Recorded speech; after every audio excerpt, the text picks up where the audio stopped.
Since you guys have requested more unheard park ranger stories, I decided it's about time to show you some more. Park rangers have some of the creepiest jobs in my opinion. I say it over and over again, but it's a job that I would definitely not want to do, as I'm sure most of you wouldn't. Something about being in the woods all day sounds nice, but after you hear these stories, you'll definitely change your mind. If you have a story you would like to share in a future video, be sure to do so by sending it in at swampdweller.net or the email you can find in the description down below. I would love to share your story with everyone here in the swamp. It's stories like yours that keep this channel going. Now, without further ado, let's get into these creepy park ranger stories.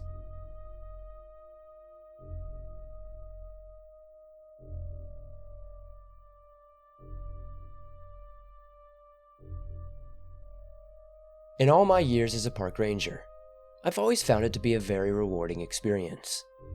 There is no better job in the world in my opinion. That said, there's a darkness to this job too. Sometimes, people will use our lovely national parks as their last stop. There are a few things as mortifying as finding someone's loved one lifeless. It's a sad reality of life, and we try to let people know where they can find help, if need be, for thoughts and feelings that lead them to want to take their own lives. I've worked all around our wonderful nation, but the following story takes place in the forests of Washington. We'd recently had someone take their life, and after holding several community events, I volunteered to do some work off the clock. It wasn't required, but I decided I'd patrol the parks at night and keep a lookout. I felt it a bit of a personal watch to have as I'd lost one of my own family members to suicide. Well, the first night of my patrol, everything was quiet and calm and relaxing. I could hear the beauty of nature out and about. The air was nice and cool. Now, I'd do these watches where and when I could, and I usually had one or two other rangers who would swap out with me. Everything was calm until the third watch. It was then that things took an odd turn. I was patrolling, radio on me, as you can never be too safe when it was starting to go haywire. At first, I thought it was some sort of interference, as it was giving out a loud static sound. Then, I heard someone on the other end. They were crying, and so I tried to radio back, asking them who they were, where they were, and if they were okay. The sound of crying continued, and was soon followed by noises I couldn't explain, before my radio suddenly died. This was strange, as I keep my radio charged, and I had only just left the station with my fully charged radio before this happened. A bad battery perhaps, I thought to myself, as I headed back to the station and plugged the battery into the charger, before swapping it with another one. I was about to head out, when something came over the main radio. The truly strange part was the radio adjusted its own frequency and channel. That's when I heard from the main radio the same crying. As I was about to respond, a strange, warped tone came through the channel. That's when I heard from the main radio that something unintelligible was coming over it. At the same time, the same unintelligible speaking came on my portable radio. I hadn't even turned it on yet. This was quickly followed by a high-pitched sound, and then everything went dead. The battery on my radio wasn't working, and all the others were showing drained and recharging. I checked the main radio, and was getting nothing. I thought we'd lost power, and so I went to check the fuse box. Everything suddenly came back too, and there was a loud screaming from the main radio. It sounded like a woman in distress. I tried to radio back, but nothing happened. There was then a disturbing humming. It was like many voices all humming at once. After that, there was only static. I tried to radio out, to make phone calls. I could do nothing. The remainder of the night I spent patrolling and keeping a close eye on things. It was around 4 in the morning when the static stopped on the radio, and everything went back to normal in the station. I put my battery on the charge and then decided I'd stay the remainder of the night in the station itself. While patrolling, earlier in the night, I couldn't shake this sound. I guess the best way to describe it would be a low moaning, but I'm not even sure that would do it justice. The final 2 hours of my watch ended and I headed home. As I headed home, I swear for a second I saw a woman in tattered clothing and bleeding, walking along the road. That said, I blinked and she wasn't there anymore. She had short blonde hair and looked to be in her 20s. Maybe, it's hard to say. She stood about 5'2" from the glimpse I got. Figuring I needed a rest, I pulled over, scanned the area for a bit, and once I was sure I was probably seeing things, I continued home. I went to sleep and didn't wake up again until 4 in the evening. I didn't dream, I didn't do anything. I enjoyed the rest of my time off, and my next watch wasn't until the following weekend, as I did my watch on one of my off days. I was approached by another one of our rangers who informed me she had experienced some odd things the night before. She claimed she had been hearing voices and she thought she saw someone on a tree branch leap and hang themselves. She then mentioned that she fell back in shock and then the woman disappeared before her very eyes. She was unnerved by this, but she wanted to know if she had been the only person to notice odd things on watch. We spoke for a brief bit, and after our discussion, she calmed down and, much like myself, chalked it up to sleep deprivation, and probably something like that. The night of my 4th watch was where things got eerie, to say the least. I heard some odd voice constantly speaking in a warped tone while patrolling. My battery died, and yet I could still hear this odd warped tone. It didn't take me long to figure out that it wasn't coming from the radio anymore. I could hear it coming from within the forest itself. I slowly walked toward the sound until I was positive what I was hearing was just beyond the tree I stood at. I slowly turned the corner and saw a young man, who looked to be in his maybe 19 or 20s, bleeding on the forest floor, a knife in his throat. Shocked, I went over to help him. As I reached for the man, my hand went through his arm before he faded and the noise stopped. There was no longer a knife or anything. I heard a scream in the distance that caught my attention, and I quickly shot up, replacing my dead battery with a backup battery for my radio as I did. The crying sparked to life over my radio again. I then thought I heard someone running behind me. I turned around and then heard someone running again, once again behind me. I turned back to where I had previously been, and there was a light giggling. This soon faded, and I headed in the direction of the screaming. I wasn't sure what to think, as I wasn't sure I could explain away the strange happenings as sleep deprivation anymore. I'd become acclimated to my schedule of being up all night once a week. The things I was seeing and hearing were becoming more intense, and there was also the fact that some of the other rangers were also experiencing odd happenings while on watch. I heard another distant scream. It was very distinct. I continued heading in the direction of the sound, and as I did, it got louder. Every time I was sure I'd finally caught up to the sound, it got softer and more distant again. This continued for a while, before I reached a clearing and it stopped.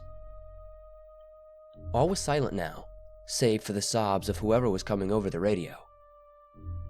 I've never had a more eerie feeling in my life. I felt like I was being watched. The crying over the radio cut out, and I was left with the sound of silence. This didn't last long before I heard a strange chanting, would be the best way I can put it. I'm sorry if the descriptions seem off. It's truly difficult to put into words the things I heard. They were like audible anomalies. Turning the corner, I fell back in shock at the sight of several bodies hanging, motionless in the trees. The odd chanting continued as I stood up and walked through the bodies. When I put my flashlight upon them, they seemed translucent. I heard a loud scream and everything went quiet. The bodies hung as I heard something behind me. I turned only to see the rustling in the bushes and nothing more. I looked back up and the bodies were gone. This didn't make sense at all, and it was only now I had a chance to realize I was shaking and it was quite cold out. I decided to look around, but I found nothing else and there was no one in sight. No odd hallucinations or audible cries. Nothing. I looked at my watch and I realized it was 4 in the morning, on the dot. I headed back to the station and was able to reach the station by about 5.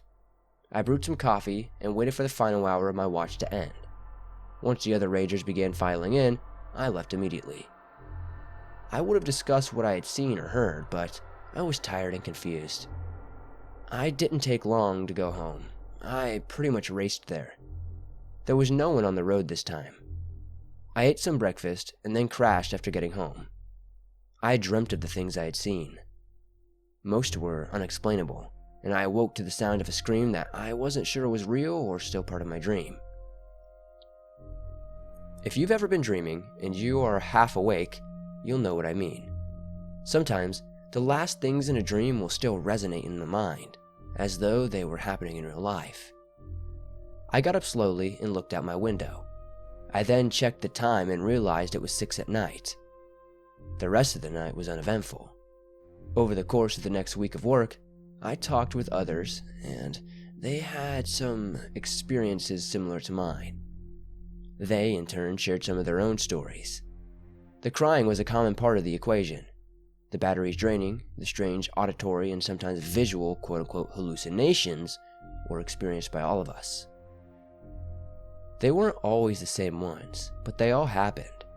We weren't sure what to make of it, but after going and getting a few more volunteers on board for the watch, we decided from now on to do watch in pairs of 2.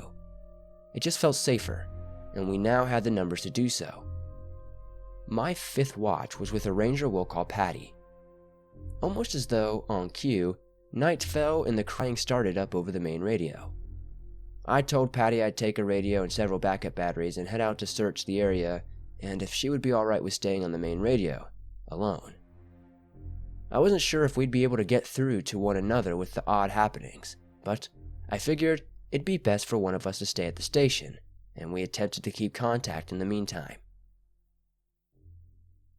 I told Patty to lock the door and not to answer it unless I did a specific knock, which we said ahead of time. It was going to be a simple 4-knock system, but the timing and pattern were such that it'd be distinguishable from a normal knock of which we shouldn't have gotten anyway at night. I soon headed out and searched the woods again. As I walked, I felt a chill in the air. It was a deeper chill than a simple fall air. No. It felt like a cold that followed me specifically. I grabbed my radio and asked Patty if she could hear me. She chimed through immediately with a loud and clear. As I was telling her thank you, and I was just testing the radio, I saw a shadow out of the corner of my eye. I turned and looked, but when the shadow was once again in my peripheral view, I scanned the area with my flashlight when I heard the crying again. I tried to radio Patty through it, but I just got more crying. Figures, I thought to myself. I went ahead and continued wandering the forest until I happened upon a woman. She looked almost blue in color. She wore a black hoodie, stood about 5'10", and looked like she was bleeding. She spoke to me, and I tried to record her as she spoke. She just kept repeating, "I'm sorry," over and over again. She seemed to be crying now, and reached her hand out. I reached out to touch her, but she vanished. Confused, I checked back on the recording I made on my phone. There was a static where the woman's voice should have been, and no one was even in the footage.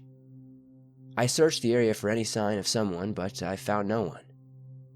I was about to head back to the station, figuring I'd been out long enough when I heard the woman's voice over the radio. "I'm sorry," she repeated again and again. This continued as I wandered the forest. I tried to radio Patty again, but I got nothing. I was clueless as to what was going on. This didn't seem natural, and I was convinced something strange was definitely happening in the forest. I didn't wait for a second, I didn't believe it was hallucinations at all anymore. I just labeled them as such because I can't explain the things I experienced. I decided to head back to the station after a while to check on Patty. When I got back, I saw a very disheveled and paranoid-looking Patty on the radio. The door to the station was open, and she was crying. She started stammering and speaking faster than I could keep up with. Once I got her to calm down, she explained that someone knocked using the code we agreed upon, but when she opened the door, there was no one there. She then said she felt this extremely sudden and irrational sadness overtake her. She felt like something or someone had taken control of her mind. She was very erratic in responses to me, but from what I could make out, she claimed that she could hear someone whispering to her. In her mind, she couldn't quite hear what was being whispered, but when it would happen, she felt like she wanted to hurt herself. It was then that she showed me her arm. She had cut it. She said she didn't understand how or why, and she didn't remember doing it. I told her I'd spend the rest of the night in the station with her, and we'd dress her wound, and I'd follow her home to make sure she got home safely in the morning. I then gave her the next week off. I checked in with her frequently, and she said that she'll be fine, and she felt fine and things seemed alright again. She claimed she couldn't hear the whispering, and that she'd be back at work on Monday. I told her she didn't need to do watch anymore, and we'd already gotten someone else to volunteer. She seemed relieved at this, and shortly after hanging up, I began my 6th watch. I chose to do this one alone. I didn't want to chance anyone else winding up in a situation like Patty. The 6th watch was something disturbing. I kept to the station for this watch, but that didn't lessen the odd things happening. I listened to the main radio as it switched from static to strange things I couldn't understand. At this point, I had become somewhat used to the odd happenings around the park and station, so, unless I felt like my life was threatened, I wasn't easily startled by what I saw or heard. This was until I heard a familiar voice coming over the radio. It was someone apologizing, much like the woman I had heard previously, but then it'd loop and play various versions of what I'd best describe as someone killing themselves. The first time it ended in the sound of a gun going off before it looped again with, "I'm sorry." The second time it was drowning. The third time it was choking, like someone was being hanged. The fourth had the sound of a car wreck. Then it stopped and went back to static. The most disturbing part of these messages is that the voice was Patty's. I called her at that moment, and she picked up groggily, reassuring me she was fine. I talked to her for about an hour, and she assured me she felt fine and was ready to return to work still on Monday. I apologized for calling her so late, and she seemed perfectly fine with it given the nature of the odd happenings around the station. After I hung up, I heard 4 knocks at the door. It was the coded knocks Patty and I agreed on last watch. I knew there was no way Patty was at the door, as I had just gotten off the phone with her, and she was likely going back to sleep. I mustered up all the courage I had and asked who was there in a commanding voice, as that's all I could do. There was no response at first, just silence, then 4 more knocks. "Stop screwing around! Who's there?" I shouted. "I'm sorry." That was the response I got. Once again, it was Patty's voice. I didn't want to bother her again, but I did open the door to check outside. No one was there. Unnerved, the rest of the night went by in silence. The radio didn't seem to give off any odd sounds or anything. There were some strange sounds outside, but nothing I couldn't write off as an animal of some kind. I looked at my watch, and it was 4 a.m. I made some coffee and waited for my watch to end.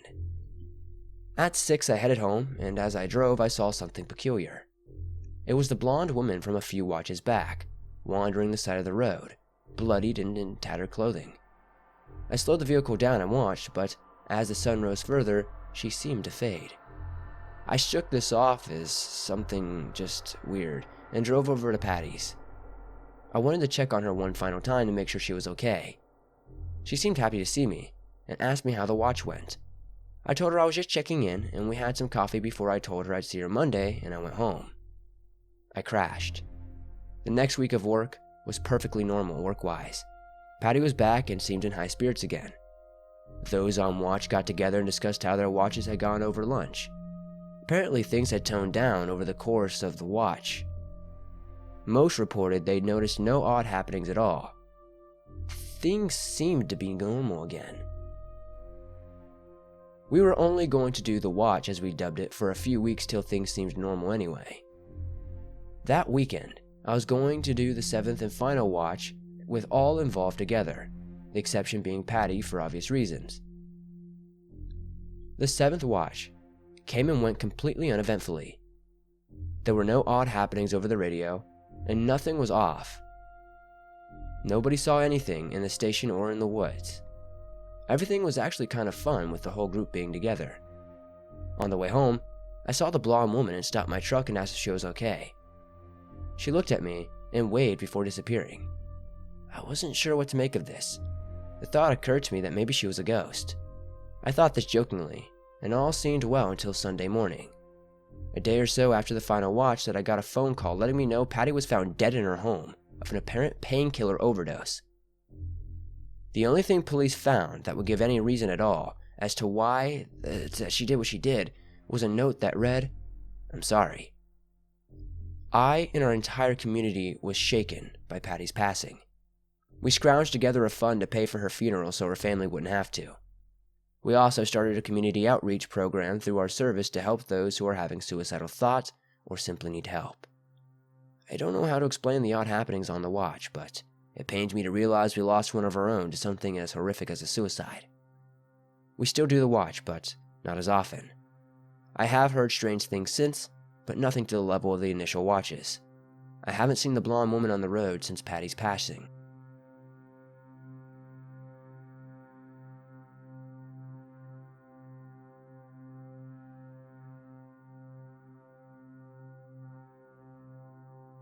I don't know how many of y'all actually believe in demons or the supernatural, but I was a skeptic for most of my life, including my time as a park ranger. That is until the summer of 2013 when I had the oddest experience I have ever had in my lifetime, even until this day. For the purposes of the story, you can call me Hank. I work as a state park ranger in Alabama. I've been doing this job for 14 years now, and I've seen every manner of wildlife you can imagine. The things I'm going to describe are strange, to say the least. I know how crazy they're going to sound, but I assure you, I saw what I saw. Anyway, I started my shift like any other. I did some cleaning, made some repairs, and had a chat with some of the locals. Growing up, I always loved nature, so it was natural that I got a job as a park ranger. If you love nature, it's the greatest job you can get. After lunch, I headed out to the patrol area and watched the wildlife. It was while walking, I heard something behind me. I turned around and I saw a dog. Now, you're probably telling yourself right now, "Aw, that's sweet, a doggy." You are probably mentally petting the dog right now, right? Well, trust me, you wouldn't want to pet this thing. It looked a lot like a Doberman, but its fur was all black. This dog sat on all fours and was my height. Keep in mind, I'm 6'2". I remember being weirded out, but thinking, okay, someone lost their dog. A really big dog. The thing is though, I couldn't see anyone nearby. The vibes this dog gave off were just downright creepy. It wasn't just its unnatural height, but there was an almost dread that hung in the air around it. I slowly approached the dog anyway, in the hopes that I could find its owner or help it out. Despite my off feelings about this dog, it's an animal, and I'm an animal lover at heart. As I approached the dog, it got up and ran off. The dog moved quickly, and I was just unable to keep up with it. I reported seeing this dog to a few other rangers, and they said they'd keep an eye out. The remainder of my shift was pretty relaxed. A few weeks go by, and while I'm on another patrol, I see the dog again. It's a bit off far away in the distance, and it's just sitting on all fours staring. It wasn't staring at me per se, but more like it was overlooking the park itself. I was curious and radioed out that I'd spotted the dog again. The second I radioed, this dog looked in my direction. I'm not talking it quickly turned its head and looked at me. I'm talking an unusually calm, deliberate, and slow turn of the head. It stared, got up, and ran off again. I told the other rangers where its nearby whereabouts were, but they just couldn't seem to find it. We decided we'd go about our business and keep an eye out once again. The rest of the work week came and went. The next 2 weeks there was no sighting of the dog. Then, on a Tuesday morning in August, something very odd happened. I saw this dog again. It appeared to be in a hurry. I quickly ran in the direction I saw the dog move and radioed to the other rangers that I could see the dog again. It didn't take long for everyone to meet up, and just up the hill the dog sat there, its back to us, looking down at something. We rushed up the hill to look over to see someone laying on their back motionless. We immediately called the paramedics, and I rushed over to start CPR. I tried with all my might to help this person, but I believe they were just too far gone. The paramedics arrived to find a lifeless body and many of us looking sullen and distraught. I remember trying to hold back tears and repeating over and over again, I tried. I'm sure I was in a bit of a fuss, but as I was brought over to be checked out by paramedics as well, I remember someone trying to question me. It was all kind of tuned out in my head though. You know how in movies, during scenes of trauma, how sometimes people will be talking but it's like they're on mute. That's the best way I can describe it. I could see this paramedic's lips moving, but no sound was coming out. I saw something even more shocking. Up the hill, the dog stood there. Next to the dog was a woman in a black dress. My first thought was this dog had an owner after all. That's when I saw something that to this day, I can't even begin to believe happened, despite seeing it with my own eyes. The body we found was a woman currently being taken away to the morgue. It was a jogger who looked like she could be in her 30s, with blonde hair and a ponytail. I'll always remember her blue eyes as they stared at me from the hill. She looked comfortable, relaxed even. I remember staring and pointing at the hill, but no words would come out of my mouth. I wanted to scream, but I couldn't get a word out. The paramedics looked into the distance, but they didn't seem to see anything. I, however, saw the dog, the woman in black, and the jogger. I also watched them turn and walk away until I could no longer see them.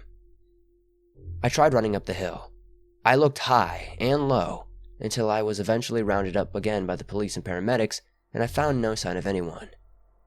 I tried to explain what I saw when I could speak again, and I was promptly told it was likely a side effect of my shock. The thing is, though, I don't buy it. It was too real. Also, others had at least seen the dog several times before the woman's passing. I'm quite sure what I saw was real. I'm not sure how to explain it. It was easily the strangest series of events I've ever experienced in my life. I still work with the park rangers and I still love my job, and I haven't seen the dog or woman since.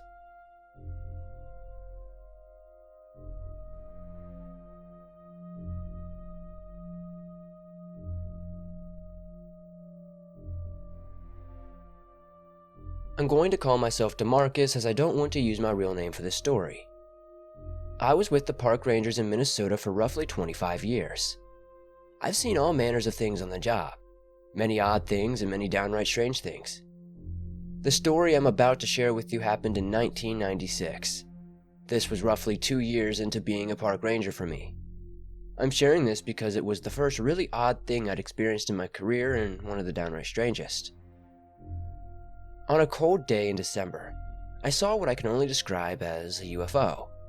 I'm not saying it was a full-on aliens type UFO, but something in the sky I couldn't describe. The thing had 13 lights that shined bright even in the day. They hovered in the distance and flew in unison. Just as quickly as they were there, they were suddenly gone. It was strange, but it got stranger as time went on. A few days later, someone came to our station, asking if we'd seen their son. They said he was supposed to be hiking around the area a few days prior. The day he was hiking was the same day we saw the lights. My first thought was maybe he had just gotten lost or even left and just hadn't contacted his mother. That would have likely continued to be my thought had I not stumbled upon a man matching the guy's description standing naked in the park later that night. I got the man a blanket, and while waiting for the police to arrive, I asked him if he was okay. He seemed in shock and a bit confused, which I initially thought was because he was out in the cold, naked. That said, when paramedics got there and took his temperature, he had a normal temperature. This was strange, but was even stranger was that the man had been out there for at least 4 hours when I found him. He should have been dead or at the very least freezing. During my brief conversation with the man, he kept rambling about the lights being so bright. It's all I could get out of him before the police got there with the paramedics and first responders. After the man was taken away, I never heard what happened to him after that. I looked in the paper to see if there was any mention of this situation on the news, but there was nothing. In fact, no matter how much I asked about it or searched for answers, it was as though it never happened. I talked to some of the crew about everything as well, and they seemed to think the lights were just an optical illusion and that they didn't really seem interested in discussing the matter further, so I dropped it. Near Christmas time, while working a bit past my shift doing some cleanup after clocking out, I saw the lights again. However, they were large, bright, and seemed to fly in unison. I was alone that night, and it gets dark early on the account of winter. I watched the lights for some time until they seemed to blink out of existence. It was almost like a light bulb flicker and then dying. That's what happened just before they vanished altogether. I searched the news the next day and saw nothing about these lights. I asked some coworkers of mine about them, but they didn't seem to notice anything strange the previous night while at home. Nothing happened the remainder of the year, and I eventually dropped the conversation of the lights completely. 3 years later in January, I saw the lights again, and I was positive it was them. Again, they eventually vanished. That was strange, but what was stranger was on my way home when a naked man was wandering the road. I asked him if he was okay and needed help. Strangely, he ignored me. He was muttering about the lights just as the other man had done for years prior. I called 911, and they got him to safety. Once again, once it was all over, I could find nothing about it anywhere. I was weirded out, but there was nothing I could do, so I went on about my life. I was eventually able to stop thinking about it in 2002, during the summer when I was camping. It was about 2 in the morning when I awoke to a bright light outside my tent. I thought it was strange, so I looked out, gun in hand, and realized it was the lights again. They seemed to scan the woods and made a low humming noise. I could visibly see these lights as they were only a few feet above the trees. I was freaking out when I saw them converge around my tent. I tried to go back in, but my tent seemingly vanished. The lights circled me, and it only felt like seconds, but the next thing I remember, I awoke in the woods naked. I remember being disoriented and feeling thrown off. For the next couple of days, every time I dreamed, I'd see the lights. I saw things I don't even know how to put into words. Once I had my wits fully about me again, I went to see a doctor. I was told I was in perfect health and it was likely that I had a panic attack or some sort of anxiety-induced hallucination. I remember being very angry and being so quickly passed off as just stress. I promise you, this wasn't an anxiety-induced hallucination. This was very real. I haven't seen the light since, but every now and again I get nightmares about these things I can't explain in the light themselves. I'm not sure what happened, but I believe I could have been abducted. I know how crazy it sounds, but ever since this incident, I've strongly believed in intelligent life among the stars.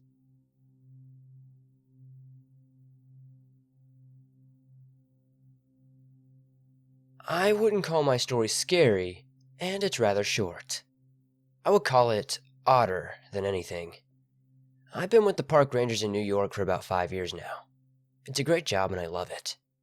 Every morning, however, shortly after I clock in, I usually see an older woman walking the trails, and she always smiles at me and waves. I usually speak with her while I do my rounds. I'm going to call her Doreen. Doreen is a sweet woman who brightens my day, that of anyone who works here. She's always so talkative and kind. To be honest, the world needs more people in it like Doreen. To give you an idea of how kind of a soul she was, this lady would bake bread and hand it to the homeless people and talk with them. I saw her help a dog out of a hole, and she's just got an all-around bright aura about her. Doreen was probably in her early 90s back during the time that this story takes place. Anyway, every morning like clockwork, we talk, and throughout the day, I'd see her as well. Every Friday, just before we clocked out, she would come to us with water and a story of her day.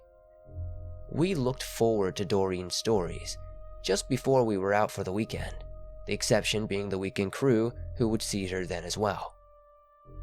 I remember one particular Friday evening when Doreen told us about her day.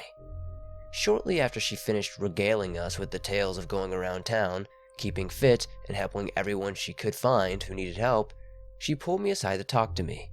Normally, on a Friday, though I love my job, I'd be hightailing it to home to enjoy my weekend. That said, Doreen is so sweet. I decided to talk to her a bit, and besides, I had plenty of weekend left and wasn't in a hurry, so I clocked out and talked to her. Doreen seemed different on this day. She didn't quite seem as cheerful and seemed more worried. She told me that I needed to make sure her dog was taken care of after she passed away. She said she wanted to make arrangements for me to take care of her if that was okay. I told her it was fine and I could use a friend for my long nights alone. I also jokingly said I felt that she had plenty of years left in her as she was healthy. Doreen smiled and told me that she felt she'd been hitting the road sooner than later. I asked if something was wrong, and she then proceeded to tell me about a man she sometimes saw around her home and in her dreams at night. She said she'd been seeing the man around for years, and she believed he would be taking her on a road real soon. I made a joke about how at least she would have to make some travel arrangements, at which point she smiled and laughed at the joke before telling me she was going to miss us all. I tried to keep things light and laughed with her, explaining that I had to go, but I'd see her Monday morning. She smiled and said, "I don't believe so. I'm going to be hitting the road Sunday night." I wasn't sure what to say, but since she smiled, I simply smiled and waved at her goodbye. I didn't know it at the time, but as I'm sure you've guessed it by this point, I never saw Doreen again. Late that Sunday night, I got a call that she had passed away peacefully in her sleep. She had left her dog to me in her will, which I gladly accepted, and she also left a fairly ample donation to our park services and several homeless shelters, with what was left of what she had in her bank account. We all miss Doreen greatly, but we feel more blessed that we got to know her in the time she had left on this earth. It also brings about a certain sense of peace to know she had a fair idea she wasn't going to be around, and when she passed, it was peaceful and painlessly. I won't pretend to know how to explain Doreen's visitor, but she passed when she said she would, and now I am the owner of the sweetest Siberian Husky I've ever met. Wherever you are, Doreen, I just wanted to tell you that you had an amazing impact on all of us, and we love and miss you.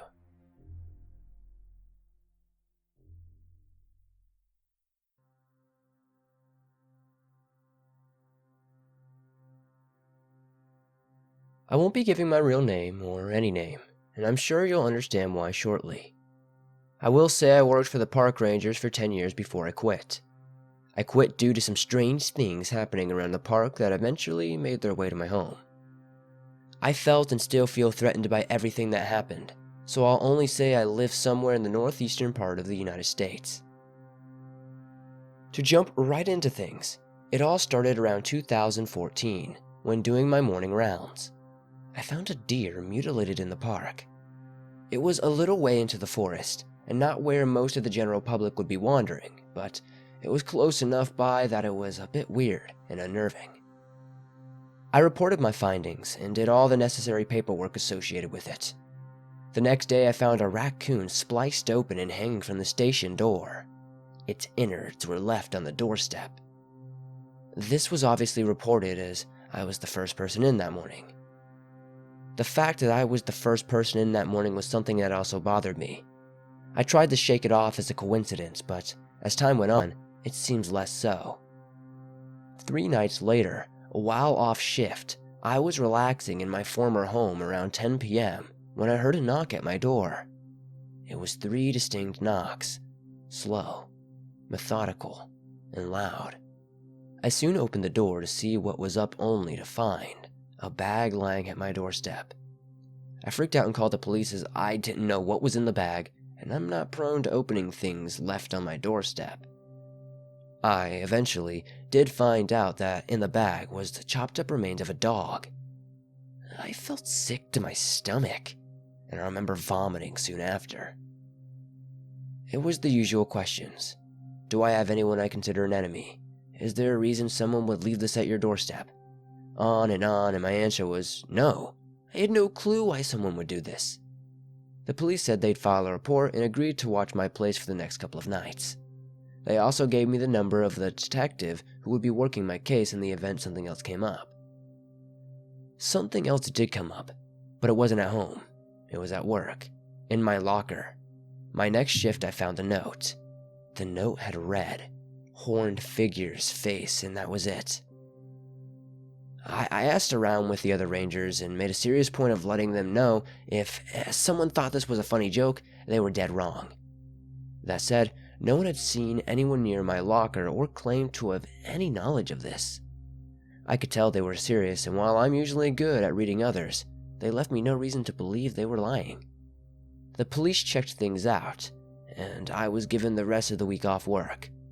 I tried to embrace this and relax. The week was paid time off, so it was basically a vacation. At least, it would have been a vacation if I wasn't so shaken up. I felt at this point, I was being targeted. The only thing that came to mind was the fact that I was the first to respond to the initial deer found.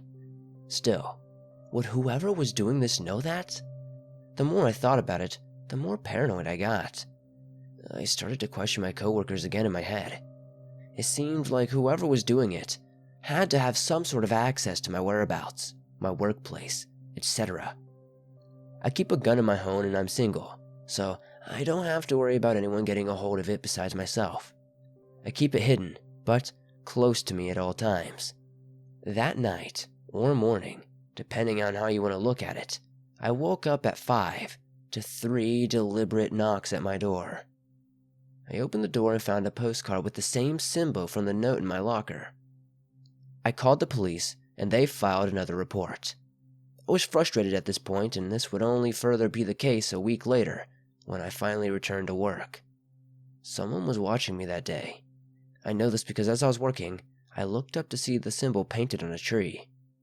I then looked around and saw someone wearing a red hood and a mask that had the same visible features of the symbol on the note and card. I screamed partially out of fear, but mostly out of anger, as I was getting tired of this game that was being played. I was offered more time off, but I figured that'd only give me time to worry or start getting paranoid or even angrier, and as such, I decided to keep working. I figured it was probably some messed up punks lurking around and playing games. A few days go by and I see the figure in the red hood. It's just standing there, motionless, with the same mask. I rush over and try to grab the figure in rage and am shocked to find it's just a robe and a mask hanging from a makeshift pole like a scarecrow. Inside is another note with the symbol on it, but this time my name is written underneath. I called the police and they took a look at everything. The detectives that came out there were unusually quiet about the whole thing and simply took my report and almost seemed like they couldn't be bothered to do much else. It was off-putting, but so anger-inducing. I was over here, potentially being targeted, and they didn't seem like they truly cared. At least, that's the way I look at it. After this happened, I took the rest of the week and weekend off.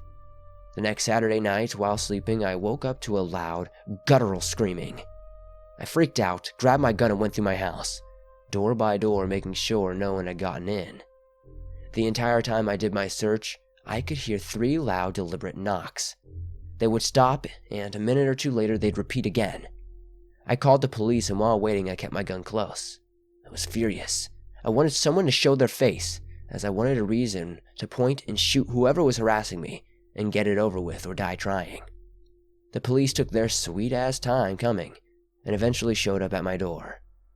To keep it short, I'll simply say they found a human head outside my door, and a card with the name of the victim and a symbol on it. Needless to say, I quit my job the next day and moved out by Monday morning. I don't want people to take me wrong when I mention my anger at the police in the town I used to live in. I realize there are plenty of great and hard-working men and women in law enforcement out there. Sadly, those in the town I lived in weren't that type. I found work elsewhere, in a different profession, and far away from where I used to live. I don't feel completely safe, but I also haven't seen any sign or hint of any sort of weird harassment where I live now. There are a lot of theories that could explain what happened or why I was targeted, but I'm not 100% sure. The best I could think is I was targeted by some kind of weird cult that is likely still out there. Why? I have no clue. I'm just glad I'm no longer living where I was.